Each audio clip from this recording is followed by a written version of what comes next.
Armchair Explorer is a part of the Voyescape podcast network. Check out all of their shows from around the world at voyescape.com. This episode is sponsored by Smart Travel, a new podcast from NerdWallet. You know, we've all got that one friend, haven't we? That one who finds all the best travel deals, picks the right cards, and somehow ends up in first class for the price of coach. Well, now you can be that friend because Smart Travel is like him or her, but in podcast form. They cover all things travel finance, like how to get real value from points, not just a tiny little reward at the end of checkout, or which flight deals are actually deals and not just clickbait, or when that convenient travel bundle might actually be a hidden tax in disguise, all that stuff. So travel smarter and spend less with help from NerdWallet. Follow Smart Travel wherever you get your podcasts.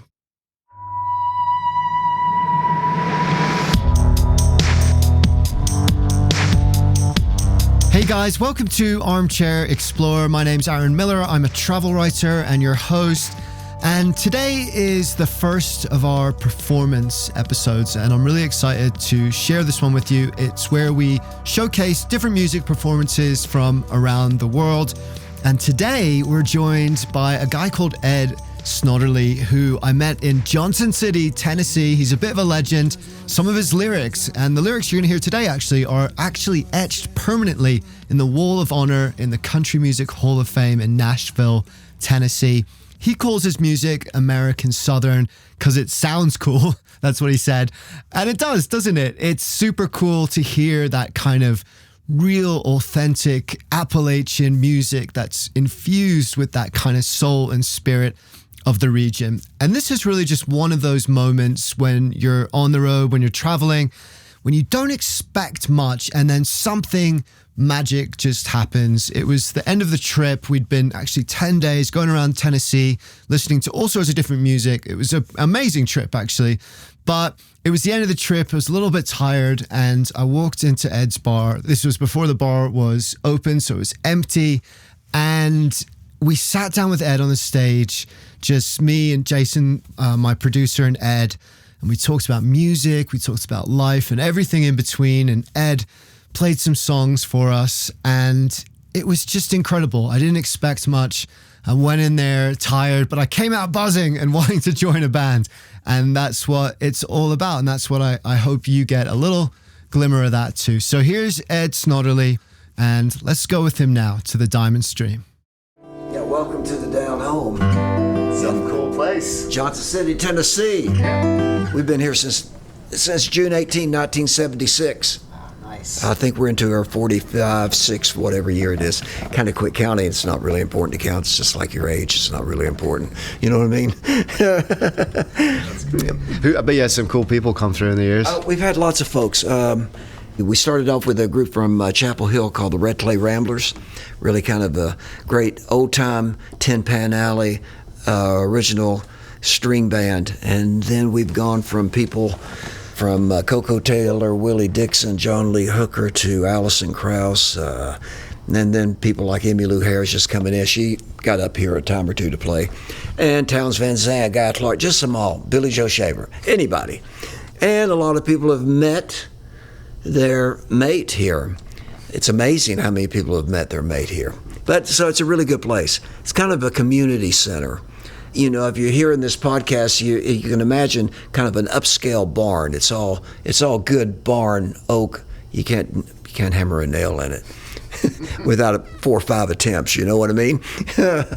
So it's a good place. We're not open all the time, and but the reason people come here is to see what's on the stage, and that's not easy.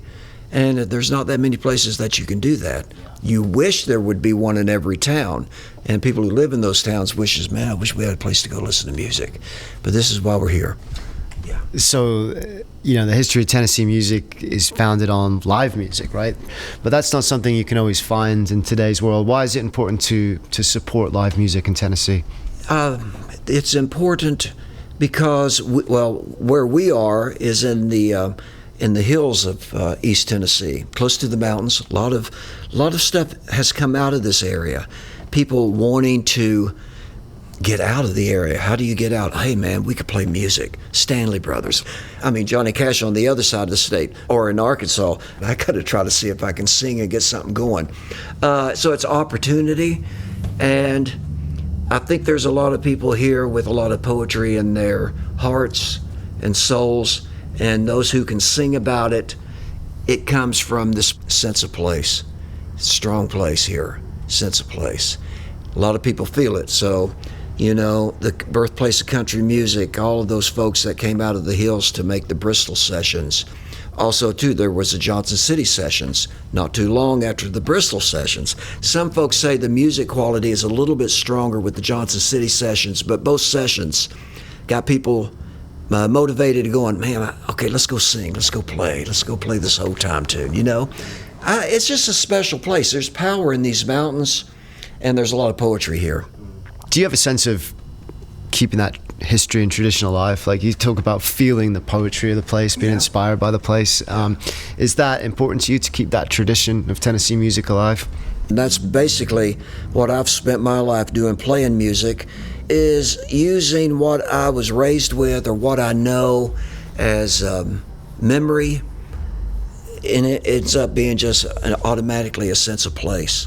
And it's hard to leave it behind when you know that it's the important part of what you do. You know, I'm not a traditionalist, I'm not a revivalist.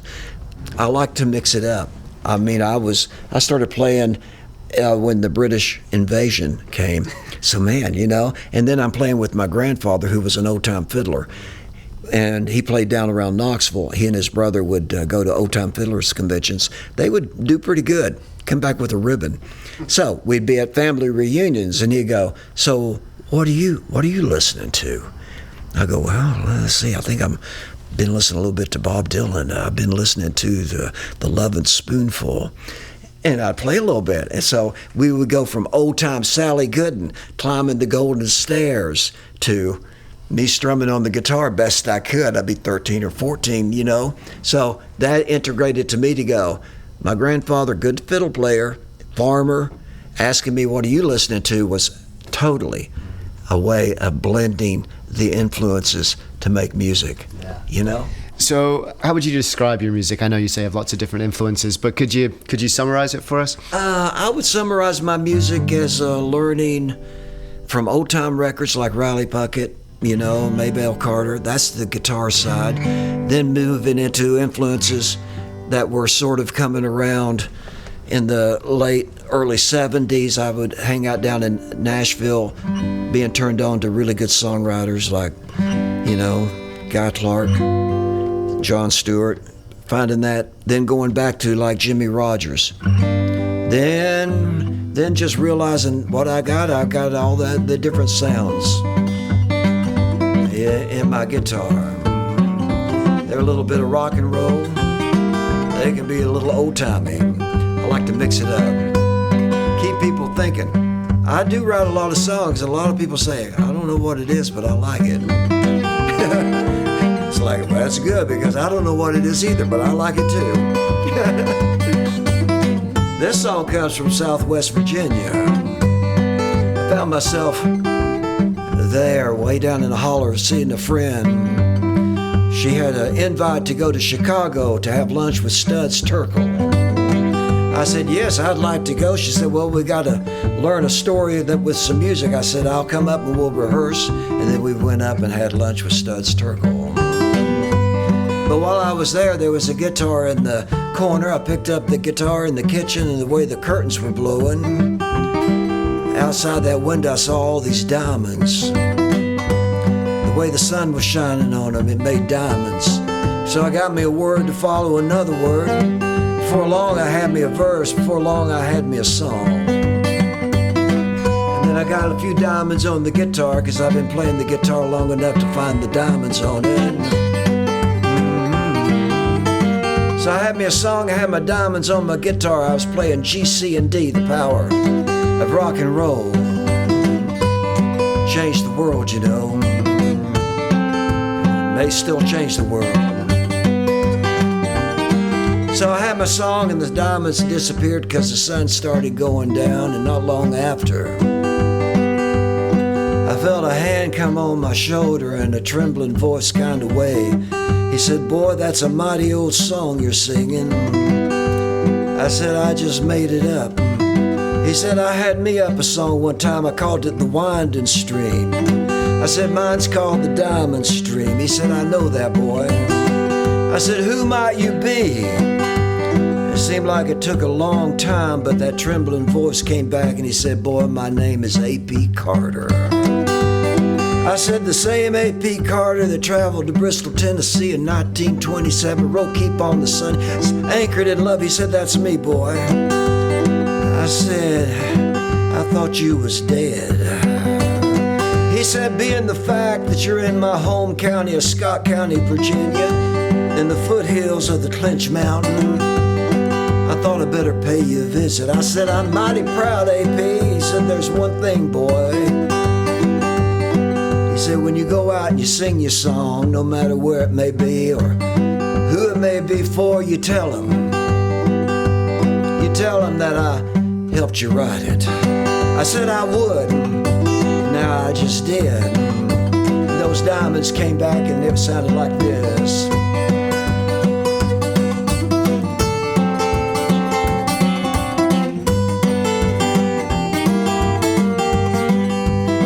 I've got a view right out my back door, the rolling hills and a big blue mountain. The diamond stream flows right along there, and that's where I throw my dreams and let them wash down. Where the bluebird sings a wishful tune, where the wildflower grows and cries. Somewhere you have seen this all before. The diamond stream, the diamond stream.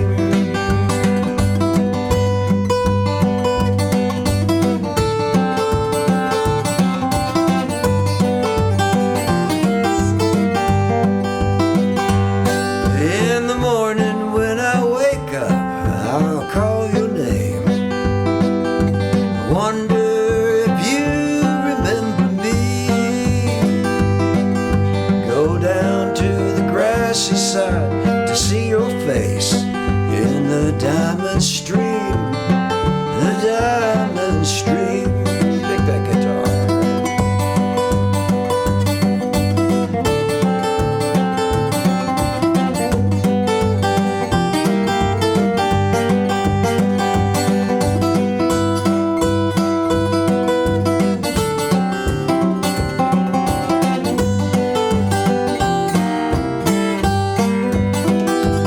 So take down your box and bow and play the strings. Whisper up your own traveling tune, and listen to the sound that the water makes in the diamond stream, the diamond stream. I've got a view right out my back door, rolling hills and a big blue mountain. The diamond stream flows right along there, and that's where I throw my dreams and let them wash down. Yeah. Thank you. Thank you. Woo! Yes, sir. You got me in the mood. Oh, it's a great song. The ghost A.P. Carter helped you write that song. Nice of you to credit him there. But when the Carter family was a big influence on you. Well, not a big influence, but I happened to be visiting my friend Andrina Belcher, and we were rehearsing, and she lived in Scott County, which is right there where the Carter family are from, right in that area. So you can't help it. If you kind of are open to you never know who may help you with the something. So you're always listening to influences that you know and that you can maybe conjure up on the guitar or, word to word. But you know, I've told that story a lot of places, and people come up and go, is that really true? And I'm going, yeah, it's really true, man. I ain't going to tell you something that ain't true. You know? So I do try to tell that intro because it's what I said I'd do. I said I would, so I did. The story is such a special part of that song. I absolutely love it. Yeah, thanks for letting me do it. And storytelling is such a big part of country music. It's like one of the defining aspects of it, I'd say. Why do you think that is, and what characterizes like a country song in terms of the lyrics and the story? I think you could probably answer that by listening to someone like Loretta Lynn. I mean, those songs are coming straight from the kitchen, living room, screen door slamming. You know what I mean? And you hear that, and so she's such a great writer. You just hear that stuff.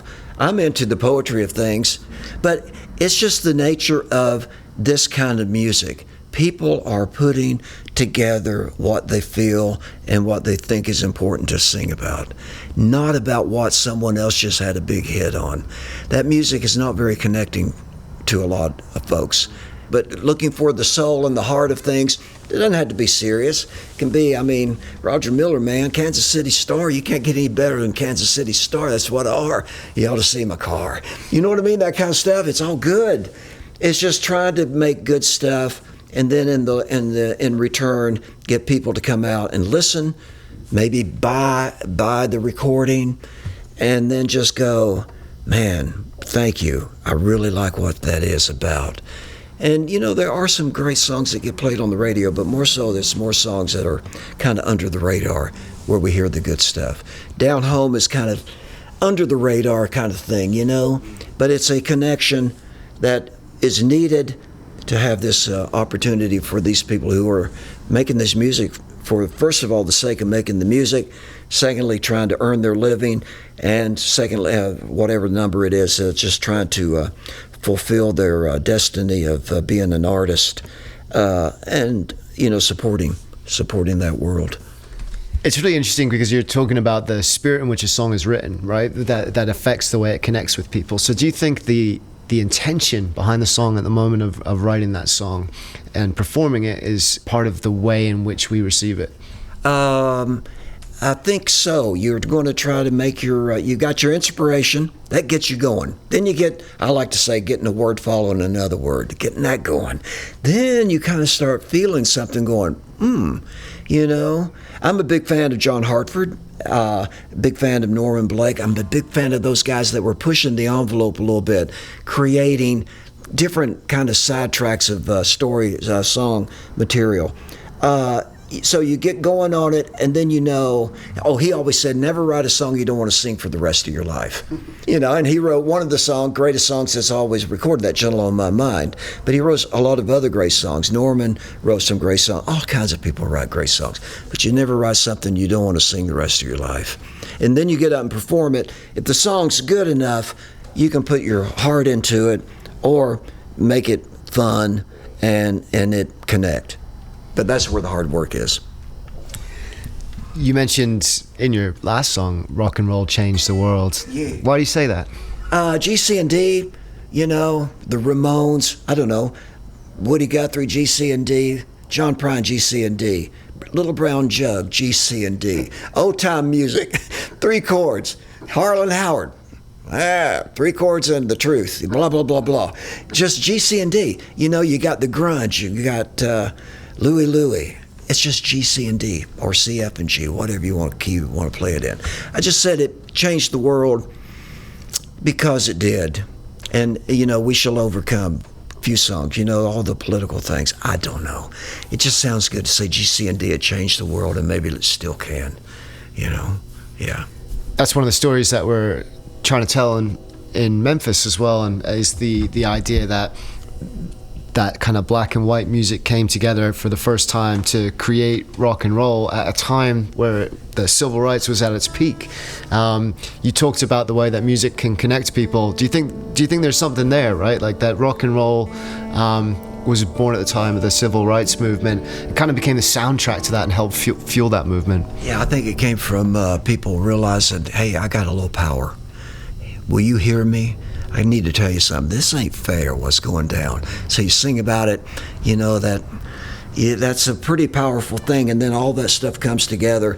I'm happy to be coming up. When I came up 12 or 13, I came through the living room. My mom said, "Would you like to learn to play the guitar?" And I had a baseball glove and a bat. And by the time I got to my bedroom, I said, "Yeah, I think I would." And she goes, "We'll get that guitar that's in your grandparents' attic." And I'd seen it, had 3 strings on it, had a senor, a senorita, and a palm tree painted on it. And that's the guitar that my dad with his brothers bought. But the power of that during the mid-'60s when I was like 12, there was all kinds of stuff going on. And it's like, what is going on? Radio stations playing the same, everyone listening to the same radio station, hearing Buck Owens to the Rolling Stones. That's good, you know? Now, do you get all the real dig down in the rhythm and blues stuff? It took a little bit more work to do that. But all of that stuff was sort of the revolution of like, hey, let's just speak our mind, make art, make things where people want to dance, make festivals where people are trying to take care of each other. You know what I mean? Instead of all the genres that, oh man, you know, I'd love a genre where it would be like some kind of old time number and then it go into some kind of hip hop thing that I would understand what the heck we're doing, but you know, just kind of intertwine it all. I kind of hate all the fences that we got. You know what I mean? And then, I don't know, but I guess there's a lot of people that break the fences and the genres. But the strong genre up here is, you know, is doing the best of you know, the poetry of old time music meets. You know, I got a new song. I can't play it. I got to learn it from my records. It's called Chimney Smoke. But the first line is like, remember when they thought we didn't wear shoes? Had a little laugh at the way we talked too. And we rolled our eyes because our granny knew, throwing nothing away that you might can use. You know what I mean? And then I think the chorus goes, so you might laugh. I want to ask, what's it worth to sing this song? Can't let get lost, can't let get gone. And then you see an old man coming up the road, carrying something on his back. I want to loosen this load. So all of that is kind of like trying to, for me to say, man, I remember when this area was sort of like, y'all wear shoes down there? Well, y'all talk funny, don't you? But now, man, it's mainstream with people going, hey, man, we can make some money on that. How you like that? Love that. Love that lyric. I love the spirit of it. It's it's amazing. You mentioned some of your guitar influences. And one of the things we're trying to do is see how is that constructed? For someone that doesn't know the guitar, that doesn't understand music, is there any way you can demonstrate, like, what's that? Old time music is a bass and a strum. You know, bass and a strum, boom, boom, boom, and it gets the energy going. It's sort of like if you had a drummer, it'd be a kick drum and a snare. But old time music based on the rhythmic thing and then the fiddle tunes, then they just repeat. Maybe there's a B section. Usually there's an A and B. But it's very getting into the, you know, how you just get a tune and it spins. And it kind of has that energy, so it's like, whoa, yeah, power in that. But a lot of the old-timey guitar is just a bass drum, and then Mother Maybelle played with the thumb and her first finger, and she strummed with her first finger, and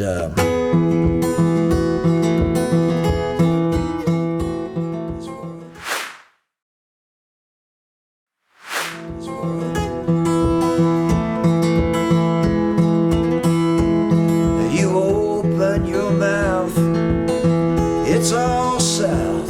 There's no county line to where you begin. And your mom is calling you, and all you know to do is put it down and holler back to her. Bring the house some water, for anything burns down. Step back, sidestep the snake and daisy. Wash your face so you're not thought crazy. Old strings on old guitars. Jump dance south as close as you are.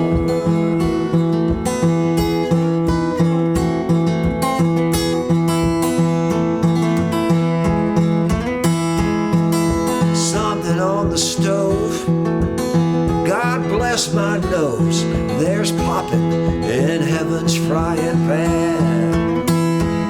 And all the chairs in the yard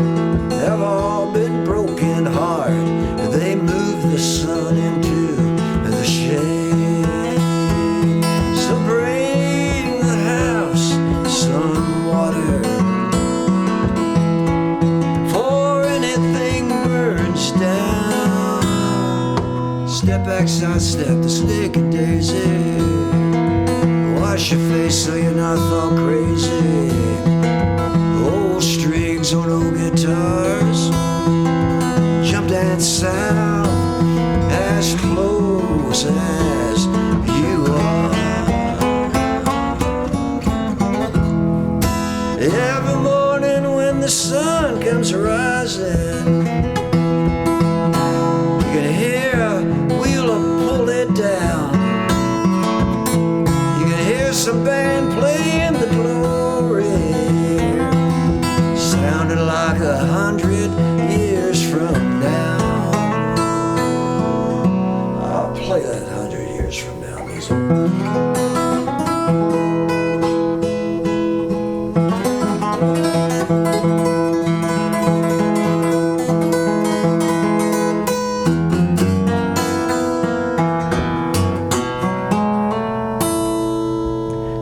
The heat of the bridge that joins old Holler Ridge stays in the night to lay your body to. Now my window is a kid, you ought to know what he did. He kicked a rock right off the earth. Bring the house some water.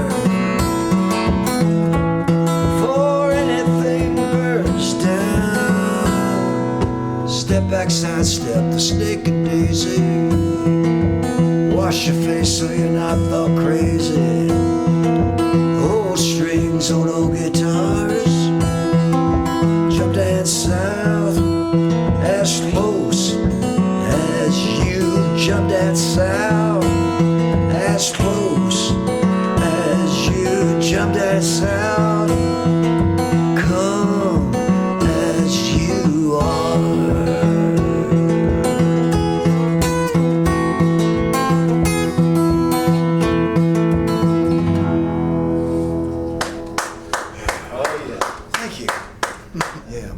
That's called Jump That South. That's on this new record I've got recorded called Chimney Smoke. That's the working title. So maybe we'll meet again and you'll go, oh yeah, remember when you talked about Chimney Smoke?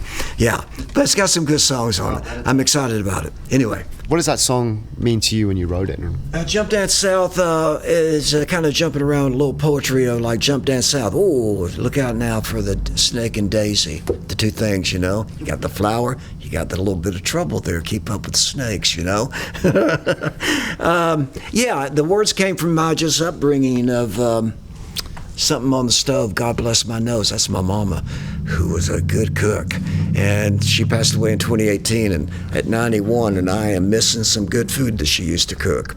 You know, so that line's for her. I don't know what it really means. Well, it does mean your mama's calling you. All you know to do is put it down and holler back. Bring the house some water is keeping the things in the house alive, keeping that house from burning down. Everyone needs water. Yeah, water the plants. You know what I mean? Something like that. I've written the best song I can, believing that if you try to make them where you can't resist it. You know what I mean? Did you hear that song? Damn, where is it? I gotta find that. So that's been my goal. This has been nice to sit in this little triangle and we go, okay, you got this really cool microphone. Okay, you're asking good questions. So we're like huddled here. We're like in a band. Okay, what next? Let's go conquer the world. That's great, man. Yes, sir.